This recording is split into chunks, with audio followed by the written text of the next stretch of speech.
The lead story today for Geek News Central: Google's AI search summaries, also known as AI overviews, are expanding to cover 100 countries, offering users quick AI generated insights in multiple languages, including English, Spanish, and Hindi. While ads have been integrated into these summaries for US mobile users, Google assures global users that ads will continue to appear separately across other locations. This expanded AI feature, initially launched in the US and rolled out to other key markets in August, highlight Google's ongoing commitment to destroying the user experience with accessible multilingual search insights. That and many, many more stories tonight. Welcome to episode 1774, coming to this Monday, October 29th. I'm your host, Todd Cochran, ready to deliver your tech and information fix. A quick shout out to our incredible sponsor at GoDaddy. Score exclusive deals and discounts at geeknewscentral.com/GoDaddy. And to all of our fantastic listeners, you are the heartbeat of this show. If you want to support if you want to support the GNC mission, head over to geeknewscentral.com/insider and become a GNC insider. We're lit and live thanks to modern podcast apps. Don't just listen, experience the show live by grabbing a modern podcast app at podcastapps.com. You can interact in real time and take your podcasting experience to the next level. And while you're at it, check out the full Geek News Central universe at geeknewscentral.com. Definitely do that immediately. We want you to get over there. We want you to sign up for the newsletter. We want you to subscribe to the show. Again, stay in the loop. Follow or subscribe to your favorite podcast app and join the community. Again, don't forget to sign up for the newsletter for even more insider scoops. And if you have something to say, you can join the conversation. It's very, very simple to do so. All you have to do is email me, geeknews@gmail.com. Hit me up on X at Geek News. It can even catch me on Facebook. Of course, a massive thank you to GoDaddy, our long-term sponsor here at Geek News Central. Definitely, this is where the savings begin, and you can support the show in a big, big way over at GoDaddy. Just give you a little insights. Of course, they are the longest running continuous sponsor. And if you're ready to score big, how about a brand new domain name for just $11.99? Or level up with economy hosting for only $6.99 a month. And that includes a free domain name, professional email, and an SL certificate for the first year.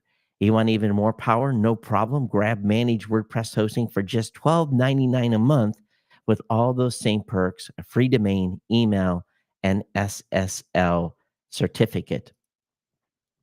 And if you're on the fence, don't sweat it. Take GoDaddy's website builder for a free 1 month test drive. Whether you're building something personal or launching the next big thing in business, GoDaddy's got your back.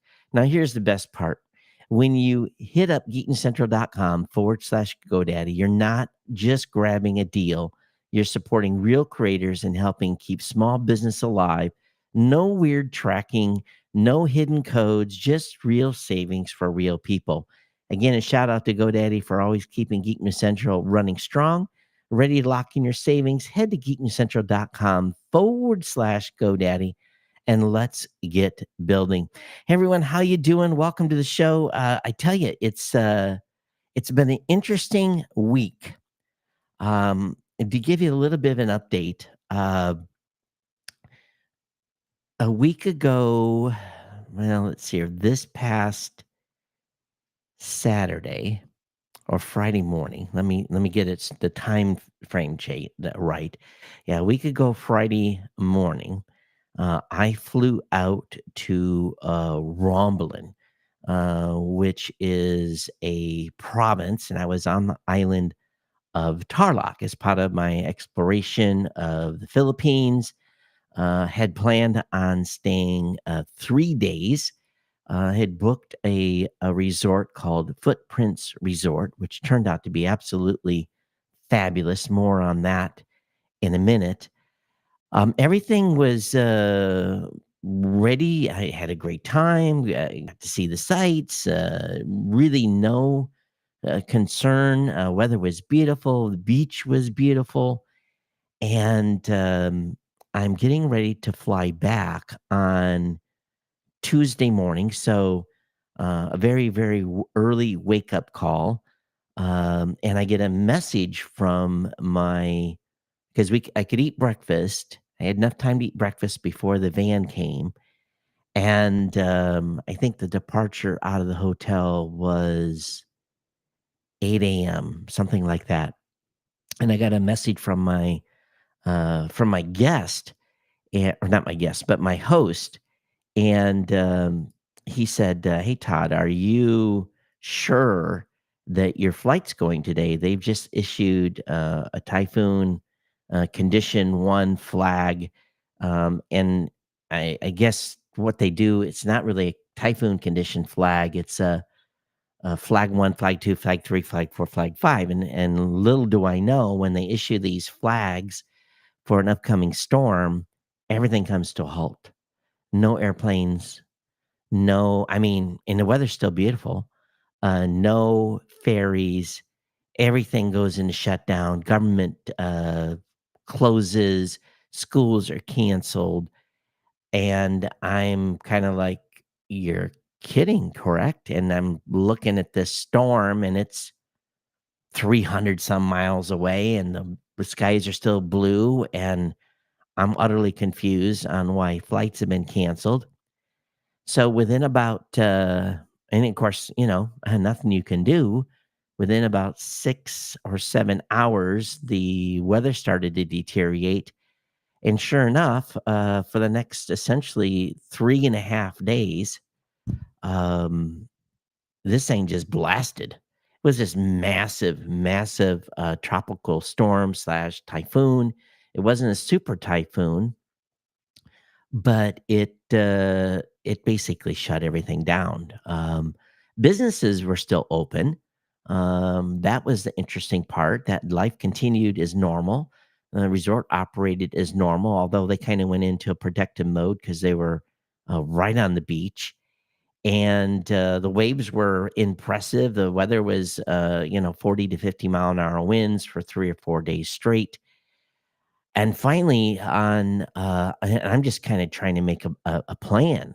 The airline said we're not resuming flights until today, the 29th, and that didn't make no sense, so started exploring, options on how I was gonna I'm calling escape from Alcatraz, essentially how I was gonna get out, once the flag was lifted. So on Friday night at 5 p.m., they lifted the flag. They said all clear. And be honest with you, they probably could have lifted it a day before. So, my irritation level was up a little bit.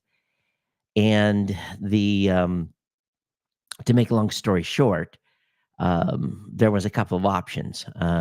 Only two options, actually. Wait until Saturday at 4 p.m., ride a ferry, excuse me, for 11 hours, then where I would land at the port I was gonna land at, a 4 to 5 hour bus trip with, a change in buses halfway through, and if I was gonna be lucky, I'd get back in here Sunday, about, maybe 1 or 2 o'clock in the afternoon. So, that didn't sound super appealing, but there was another option, and it was a little more risky option, and that option was, essentially, taking a 2 hour bus ride, leaving at 3 o'clock in the morning on Saturday, being at a port by 5 a.m., to ride what's called a banca boat. Now, this banca boat holds about 20 people. It's traditional in what you would assume to be it's skinny with outboards, with bamboo, and very capable. I was not worried. I'd been on one of these before, but we're gonna do like this hour and 40-minute run to Cataclan, which is close to Boracay. And Boracay has, I mean, Cataclan Airport has, a dozen flights a day leaving out of there. There were 2 flights, one at 3 flights, one at 8:30, one 9:40, and one at 4:50 in the afternoon that would have got me a direct flight back to my, where I'm in now.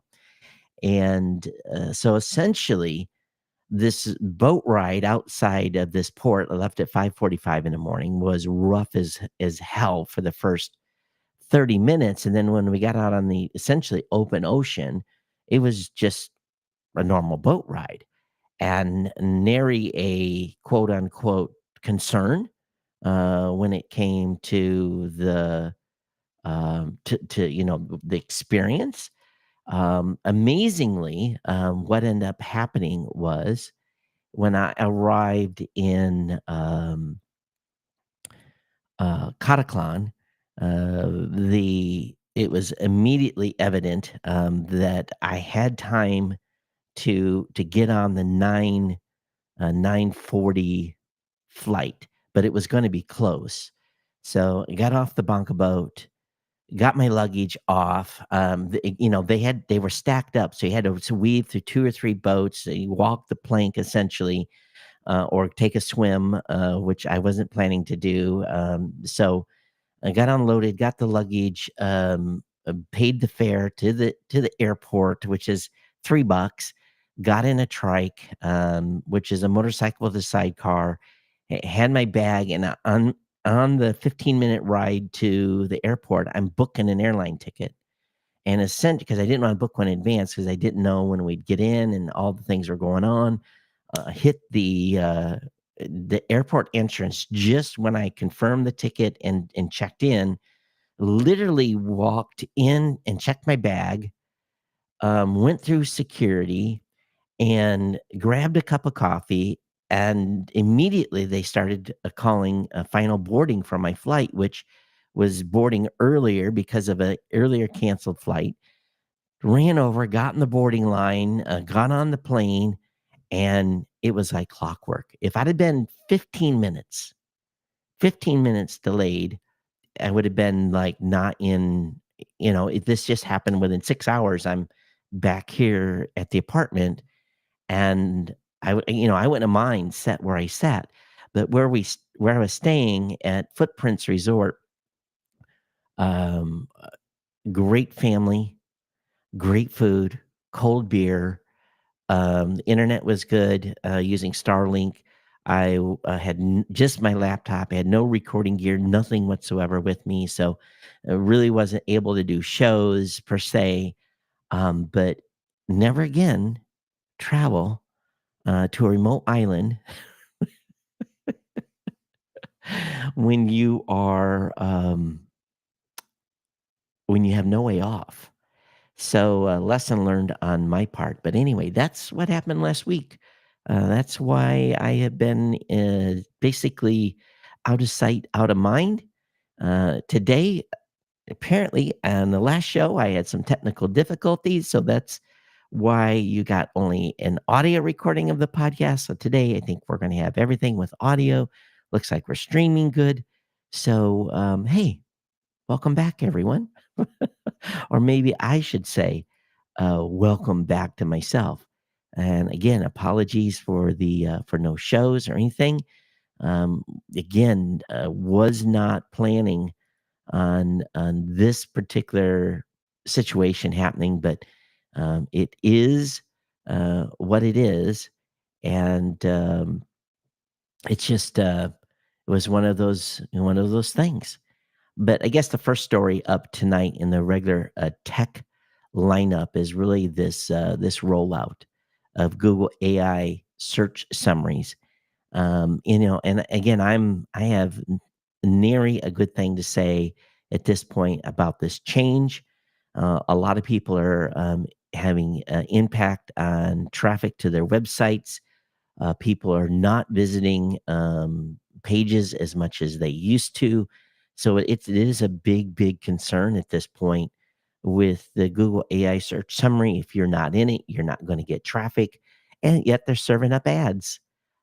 So it's as I'm predicting here, more and more, we're going to have to buy our way into search traffic.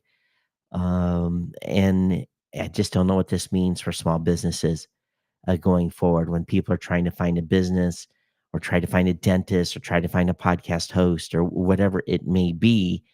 This is a big issue. So time will tell on how this all goes down. Hey, just a little bit of a quick update on what's going on with the setup here. I think I've got everything pretty dialed in. I wish I had the ability to switch screens with my fingers. I'm going to have to figure out some sort of shortcuts using this one tool. I think that would help a lot here. But if you've got comments on the show about what's been happening, definitely feel free to drop me an email here at geeknews at gmail.com. Also, one of the stories that I found intriguing today is AI is decoding pig oinks. Yes, oink, oink, oink, oink. When a pig oinks, um, this is a very bizarre situation here in that um, they've developed a logarithm to tell when pigs are bored or distressed. When I heard this initially, I kind of, kind of like, "Really?" But, under the headline that AI decodes oinks and grunts to keep pigs happy, Reuters is reporting that a logarithm could potentially alert farmers to negative emotions in pigs so they can intervene and improve the animal's well-being. Scientists from university in Denmark, the Czech Republic, France, Germany, Norway, and Switzerland use thousands of recorded pig sounds in different scenarios, including play, isolation, competition for food, to find that grunts, oinks, and squeals reveal positive or negative emotion. Now, of course, if you've ever heard a pig that's mad, they squeal they just scream. So it's pretty easy to tell when a pig is not happy or if there's something hemmed up. But emotions are essential to their welfare, but we don't measure it much on farms. And this is something new with AI. At the same time, Apple Intelligence is sort of kind of heading our way. Apple users will start to see some Gen AI tools promised as part of the company's Apple Intelligence rollout. When the company releases software updates this week for the iPhone and iPad, iOS 18.1 includes a handful of Apple Intelligent features like AI suggested writing tools that pop in documents or emails. And they have a caveat: while some Apple AI features sound generally useful, they limited rollout to certain iPhones, iPads, and Macs. At the same time, the FTC has banned fakes and AI generated review testimonials, which should not be a surprise. And there have been many stories questioning whether you should believe reviews and customer testimonials. And I don't know how you're going to tell the difference at this point. But sites like Amazon, Yelp, etc. Now the US FTC aims to help save consumers time and money with a new rule that, among other things, bans fake or false consumer reviews. Fake reviews not only waste people's time, but that, again, how are you going to know if it's an actual real review? Well, here's the deal. Although it's unclear how the FTC will enforce the rule, it could choose to pursue a few high profile cases to set an example, and it can seek fines up to $51,000 per violation. And this is very big. At the and with That's a big fine if you can find the person that did it, right? And of course, for Elon Musk, an AI imitation may be the sincerest form of theft. Lawsuit alleges the production company that brought us the film Blade Runner 2049 isn't thrilled with Elon Musk's Alcon Entertainment. Alleges that while showcasing Tesla's robotaxi during the vehicle's October debut, the billionaire used AI generated imagery that says too closely copies images from the 2017 movie. So a little bit of AI news moving on there. And the Apple Intelligence stuff, we'll see where it falls out and how well it's adopted and if it's of any use at all. At the same time, there was an announcement with Apple updating the iMac with the M4. chip, more RAM, nano texture display, and more. So if you've been holding off on buying a new iMac, and be honest with you, at this point, I really think the Mac Minis are the best deal. If you it's from a space standpoint, it's all in one, makes sense. But I'm thinking about what I'm doing here with 3 monitors on a Mac Pro. Um, and you're saying, how do you do that? Well, I have ZBEC monitors on each side. And so far, I'm very, very pleased with this layout. And the Mac Mini will support multiple monitors as well. Of course, the iMac will as well. But anyway, if you're an iMac fan, um, of course you can get this upgrade now. The M4 processor ups the CPU core count from the previous M3 and promises better AI performance with a new neural engine. And the M4 chip features 3 or 4 performance cores and 6 efficiency cores, which is 2 more than M3, and the number of GPU cores stays the same at 10. But anyway, I got the full details of this update in the show notes for you to check out. Definitely do so. We definitely appreciate it. Also, I've got a getting ready to roll over here into November. So, what's new on Prime Video and Freebie is available on this article from the folks at Lifehacker. I'll have the link up in the show notes for you on that. Now, they haven't talked about what happened, but the NASA astronaut, one of the 4 that returned from the International Space Station, was admitted to the hospital for a couple of days, and they really didn't say. Of course, HIPAA laws probably prevent them from going into any detail of what occurred here. But the astronaut spent a day or so, or 2 days in the hospital after return from the International Space Station. But again, citing patient privacy, they declined to identify the astronaut, released details about their condition, other than to say that the astronaut is good health and would resume normal post-flight reconditioning with other crew members.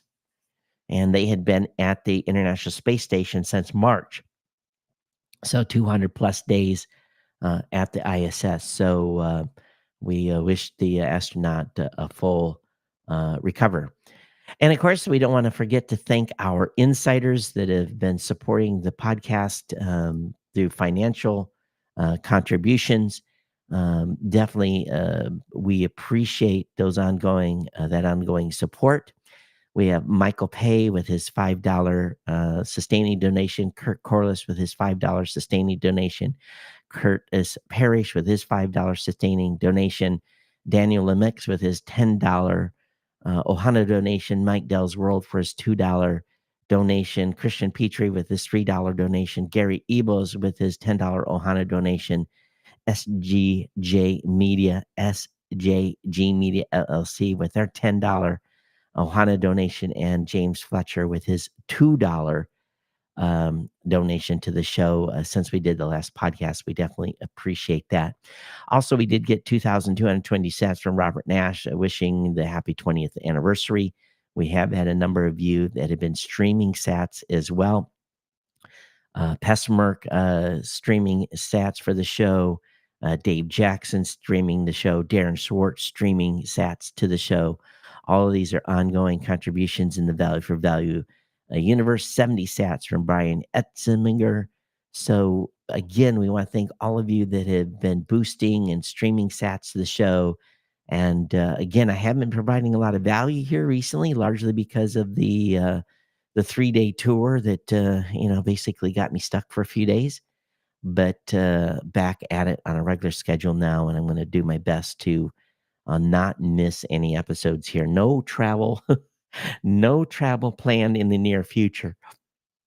And if I do, I'm going to go someplace I can escape. And typhoon season is really kind of coming to the end here in the Philippines as well.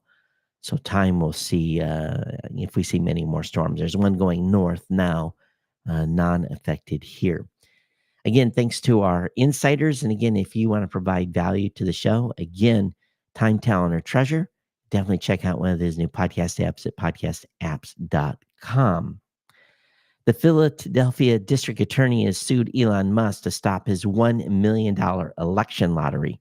Now, what's going on is, according to the suit, since launching the America PAC, basically they're giving away $1 million a day if you sign up for the America PAC. I believe it's a survey or some sort of, basically you have to do something on the America PAC website. And if you do, they're awarding $1 million each day. And so far, they've awarded checks to 9 individuals through what, of course, Pennsylvania is calling it a lottery. And they're saying this is illegal. Can't do this. The state must run that. The lawsuit alleges that Musk is offering a lottery, and it's indisputably an unlawful lottery under Pennsylvania law because it asks citizens to give their personal information, make a political pledge in exchange for a chance at winning the prize. And so there's a bunch of questions on this, but anyway, Philadelphia is going after Elon on this. Let people get their $1 million. Come on now. Amazon, interestingly, has seized domains used by Russian hackers to target Windows systems. Why Amazon seized the names, I don't understand. But Midnight Blizzard was found impersonating AWS in attacks against governments and militaries.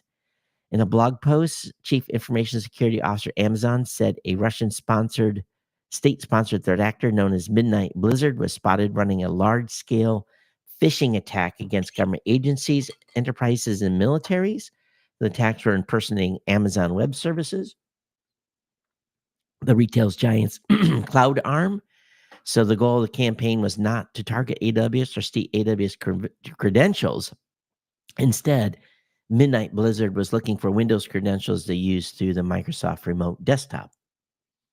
So upon learning of this activity, we immediately initiated the process of seizing the domains of APT29 was abusing, which impersonated AWS. So a move on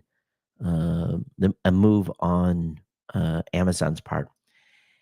There's all kinds of helpful articles coming out. This latest one from Lifehacker talks about 6 ways you can use AI to better manage your email.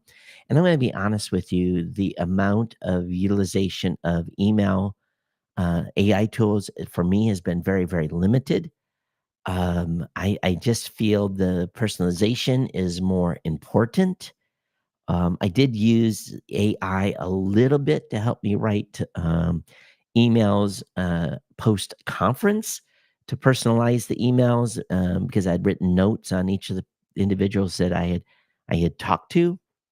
But they're basically saying that you can use it to draft your messages, you can use it for proofreading, you can receive coaching on your writing, you can change the tone. I think that's important. Sometimes we want to come across a certain way.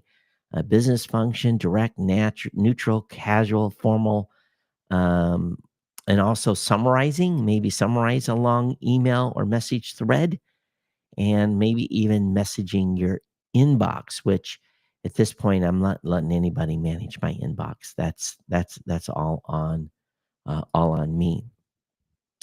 So the UK is not messing around.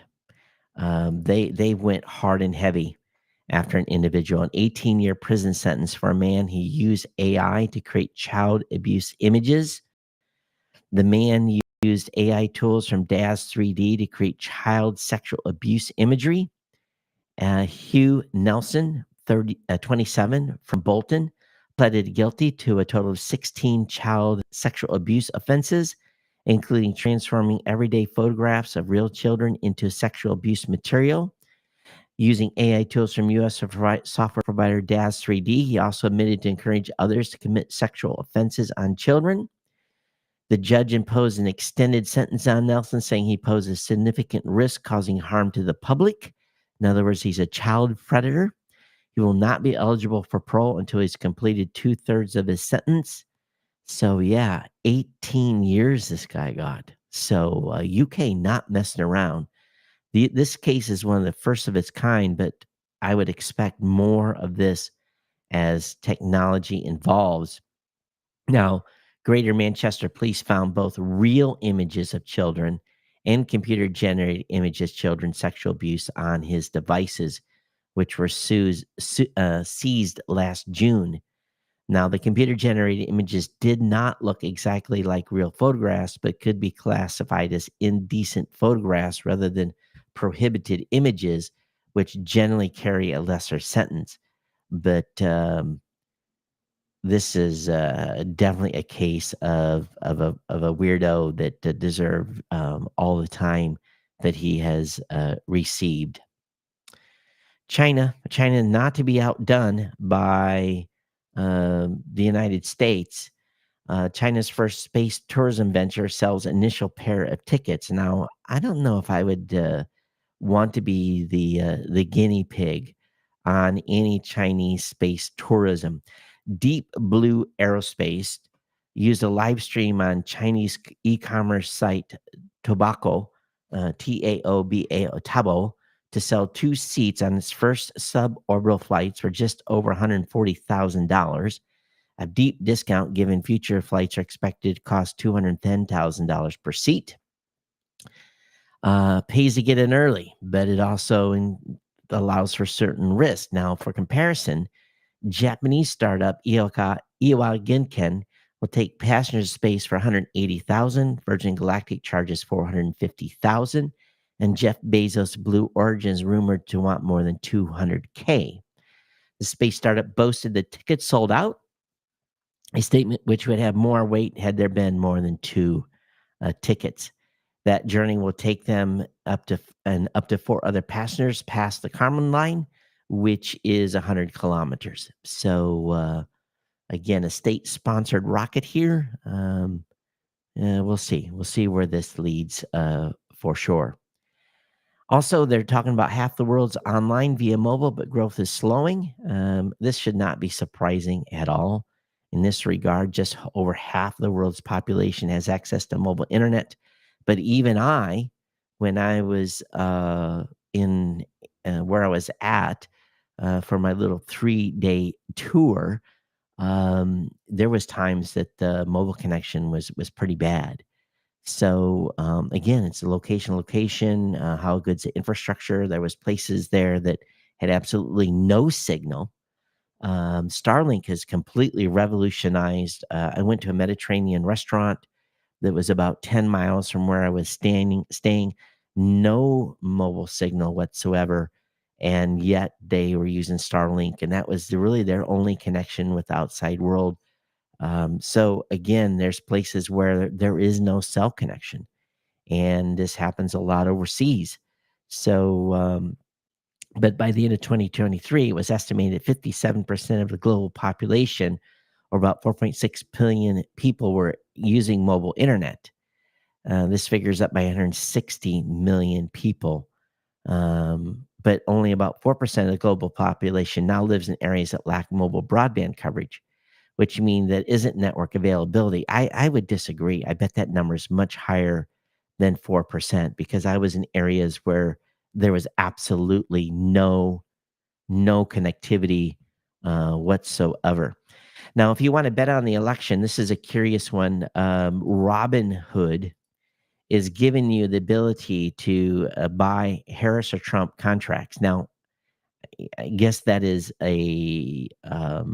what do you want to call that? Is that just a way to bet? Users can trade a Kamala Harris or Donald Trump contract starting Monday, as long as they meet certain criteria, including being a U.S. citizen. Robinhood is jumping into a crowded politics prediction market field that grew this month after platform Kalishi won a key ruling against the CFTC, which was seeking to stop the election outcome trading. But it's just trading. I guess I don't understand. Users can trade a Kamala Harris or Donald Trump contract starting Monday, said the company, as long as they meet certain criteria. What is this really involved? We believe event contracts give people a tool to engage in real-time decision making. Odds and gambling platforms do not use methodology used by traditional political polling and therefore are not substitutes for political polls. Well, it's a very weird one. When they say contracts, I don't fully understand what that means, to be honest with you. This is kind of a funny story. Satya Nadella asked for 50% cut in his incentive payout over security failures, but Microsoft agreed then to up his salary by 63%. According to documents, Nella made the unusual request himself, saying that his personal commitment to security in his role as CEO meant it was justified and reflect his personal accountability for the focus and speed required by changes that cybersecurity threats landscape showed were necessary. But um, he got a 63% increase in his base salary. Um, so how much does he get? The board approved a fiscal 2024 cash incentive 5.2, a 50% reduction compared to what he would have, but he has a base salary of 2.5 million. But his benefits plan also includes stock awards and incentive payments. So after he was left with $79 million in total compensation, up 63% from last year's $48 million. Wow, that's an amazing salary. Absolutely amazing salary. The iPhone 16 is banned from sale in Indonesia after it failed to invest enough locally. In other words, pay enough of the participation money. And that's how it kind of works over here. You want to do business, you pay the fees. And sometimes those fees are big monies. You want to form a corporation, and some companies is $1 million to form a corporation. It's kind of like getting taxed in advance. Netflix has added a moments feature allowing users to easily share favorite scenes. So this, I don't know why I would ever want to share a scene. But I tell you what I did do with Netflix, because I knew the internet and maybe the power was going to be going out. I downloaded about 12 hours worth of movies and series when I was stuck in my remote location. I never had to use it because the power went off most of the time when I was sleeping, and really the internet was on enough. I was able to do my regular job, but really didn't have enough time to watch a bunch of extended movies. So it was good in theory, but I wish you could download movies on your laptop, but it's only available on a mobile device like an iPad or an iPhone. In an interesting move, Instagram and Meta are throttling video quality as views go down. So if you're not getting many views on Meta or on Instagram, aka Facebook, they reduce the quality so they don't have to pay for so much bandwidth. So people that catch your video later are going to get a much poorer, um, I guess, for the better word, experience. So it's very, very curious. Delta has sued cybersecurity firm CrowdStrike over tech outage that canceled flights. This is not surprising that they're doing this, and so this is a new lawsuit brought because of the CrowdStrike outage. Also, a ransomware crew poses Microsoft Teams IT support to steal logins and passwords. This is just ongoing. It's crazy how many people fall for this. In famous cybercrime group Black Basta has enhanced one of its latest techniques for infiltrating organizations, basically launching ransomware campaigns involving Microsoft Teams. The most recent technique is highly targeted, involves using social engineering to spear spam and employees' email inbox with an overwhelming amount of junk to the point where the inbox simply isn't usable. The attackers would then phone the employee to pretend to be the organization's IT help support, offering assistance with the spam affecting the video conferencing platform. And that's how they get in. They actually install some software called anti-spam that gets them into the system. Now, when I saw this next headline, I was a little bit surprised, and it really got my attention. But it's total clickbait. Here's the title: Astronauts and the ISS are braced for an urgent evacuation as NASA uncovers 50 areas of concern, including leaks and cracks on the 25-year-old space station. And this really is a summary of the leak that's happening in the Russia module, the Russian service module that has a leak that they can't find. And basically, they're closing the doors in that module every night when the crew goes to sleep. And I've known about the issue since 2019, but it's losing a couple of pounds of air a day at this time. And now, when they're opening the door between those modules, they're requiring the crew to be near their spacecraft in case something goes sideways. So I thought that was a pretty interesting article, but they didn't need to use the clickbait. That's for sure. Um, Open source AI must reveal its training data per new OSI definition. The Open Source Initiative has released its official definition of open artificial intelligence, setting the stage for a clash with tech giants like Meta, whose models don't fit the rules. Access to details about the data used to train the AI so others can understand and recreate it, the complete codes to use to build and run the AI, the settings and weights from the training which help the AI produce results.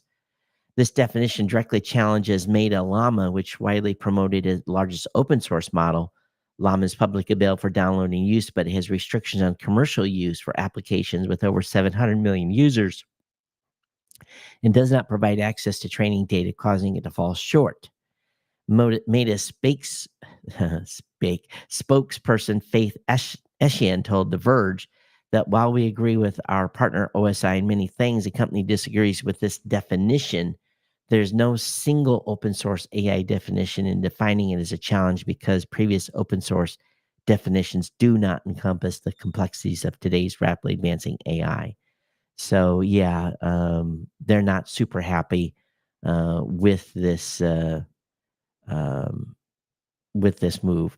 Now, one thing that I get really, really irritated with now is all these paywalls that popped up, and the folks over at Bloomberg have done this as well, and you have to register to be able to get access, which I guess is okay.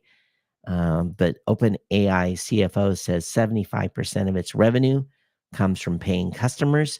The startup converted 5 to 6% of free users to paid products, which is an incredible number.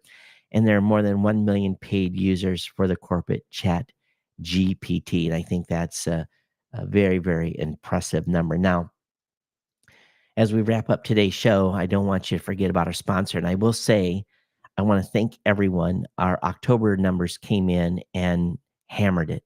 You guys knocked it out of the ballpark. We had our biggest month that we've had in about a year with GoDaddy conversions. So I want to thank all of you that stepped up and picked up a GoDaddy product or service. Man, it really was a boost here and a bit of boost in revenue, which comes at a good time as I'm paying off all the work that I did to build the new studio and basically paying down the credit card bill over the next couple of months. So I want to thank all of you for knocking that out of the ballpark. But again, don't forget to support GoDaddy at geeknewscentral.com/GoDaddy. And of course, if you have comments on today's show, geeknews@gmail.com, at geeknews on X, or at geeknews@geeknews.chat on Mastodon. If you're not part of the discussion at geeknews.chat, please consider coming over and signing up for an account. Just let me know that you're a listener when you sign up and the reason why you want to join. We definitely appreciate it. And again, I'll be back with you for a regular schedule going forward. Apologize about no shows next week. That was not at all planned. But again, Mother Nature takes its toll when it does, and there's nothing you can do about it. And you're along for the ride. But again, if you're thinking about a destination, remote destinations come almost completely off the grid, a great place to go. Again, Romblon province in the Philippines, footprints.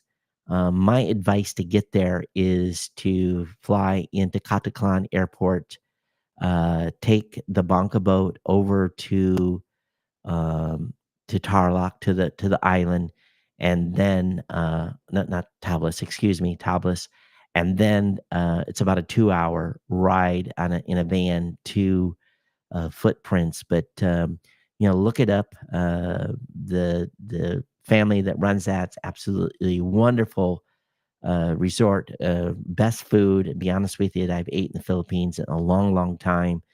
As the owner says, she only hires moms for cooks. So you get traditional food and then there's something on the palate for everyone there.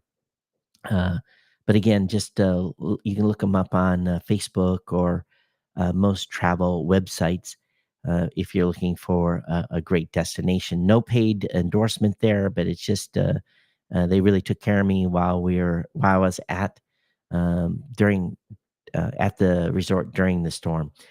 Okay, so we're gonna get out of here. Not too bad. Click wise and being able to manage the chat here a little bit.